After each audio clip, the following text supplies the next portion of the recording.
नमस्ते दोस्तों। आज हम एक ऐसे विषय पर बात करने जा रहे हैं जिस पर समाज या तो हंस देता है या फिर चुप्पी साध लेता है। लेकिन सच्चाई यह है कि यह विषय लाखों पुरुषों के आत्मविश्वास, मानसिक स्वास्थ्य और रिश्तों को चुपचाप नुकसान पहुंचा रहा है।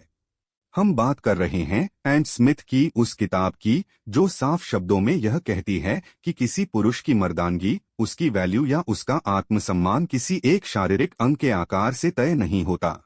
यह किताब शरीर से ज्यादा दिमाग की लड़ाई के बारे में है, उस असुरक्षा के बारे में जो हमें सिखाई गई है, पैदा नहीं हुई। किताब का सबसे जरूरी संदेश यह है कि ज्यादातर पुरुष जिस असुरक्षा से जूझ रहे हैं वह वास्तविकता से नहीं बल्कि देखने और तुलना करने से पैदा हुई है। मीडिया, विज्ञापन और खास तौर पर पोर्नोग्राफी ने एक ऐसा अवास्तविक मानक बना दिया है जो आम इंसान से कोई लेना देना ही नहीं रखता।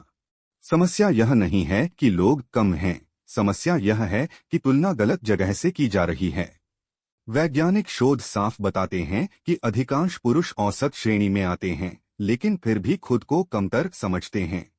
क्यों? क्योंकि वे अपनी तुलना उन लोगों से कर रहे हैं जो अपवाद हैं, न कि सामान्य। यह ठीक वैसा ही है जैसे कोई अपनी लंबाई की तुलना बास्केटबॉल खिलाड़ियों से करके खुद को असफल मान ले। एंड स्मिथ यहीं पर मर्दानगी की पूरी परिभाषा को तोड़ देते हैं। वे कहते हैं कि मर्दानगी शरीर का नहीं, मानसिक स्थिति का विषय है। आत्मविश्वास आपकी चाल में होता है, आपकी बातों में होता है, आपके फैसलों में होता है।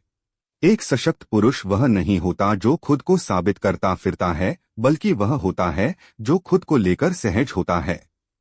किताब यह भी कहती है कि जिस दिन आप खुद को स्वीकार कर लेते हैं उसी दिन दुनिया का मजाक बेअसर हो जाता है।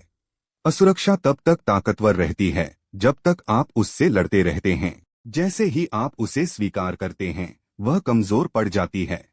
जीवन में चाहे करियर हो, दोस्ती हो या रिश्ते, लोग आपके ज्ञान, आपकी संवेदनशीलता, आपकी ईमानदारी और आपकी उपस्थिति को याद रखते हैं, न कि किसी काल्पनिक मानक को। रिश्तों और अंतरंगता की बात करते हुए किताब विज्ञान और सच्चाई पर टिकती है, न कि मिथकों पर। यौन संतुष्टि का रिश्ता आकार से नहीं बल्कि भावनात्मक जुड़ाव, संवाद, भरोसे और समझ से होता है। सही तकनीक, समय, ध्यान और आपसी सहजता, इनका महत्व किसी भी शारीरिक माप से कहीं ज्यादा है। सबसे अहम बात यह है कि खुलकर बात करना रिश्तों को मजबूत बनाता है। अपनी असुरक्षाओं को छुपाने से वे और बड़ी हो जाती हैं, लेकिन जब आप उन्हें साझा करते हैं तो वे अपना ज़हर खो देती हैं। यह किताब बार बार याद दिलाती है कि समाज ने पुरुषों को यह झूठ सिखाया है कि वे कभी पर्याप्त नहीं हैं, और यही झूठ उनकी सबसे बड़ी कमजोरी बन जाता है। अंत में यह किताब किसी शारीरिक बहस पर नहीं रुकती, यह आत्मसम्मान की बात करती है। यह कहती है कि असली खुशी इस बात में नहीं है कि आपका शरीर कैसा दिखता है, बल्कि इस बात में है कि आप अपने शरीर और अपने आप के साथ कितने ईमानदार और सहज हैं। याद रखिए, आप किसी तुलना का परिणाम नहीं हैं, आप अपने आप में पूरे हैं। किसी विज्ञापन, मजाक या सामाजिक दबाव को यह तय करने का अधिकार मत दीजिए कि आपकी कीमत क्या है। अगर आपको लगता है कि बॉडी इमेज और पुरुषों की मानसिक असुरक्षाओं पर खुलकर बात होनी चाहिए तो इस विचार को आगे बढ़ाइए। और अगर आप ऐसे विषयों पर बिना दिखावे, बिना डर के बातचीत चाहते हैं तो चैनल से जुड़े रहिए।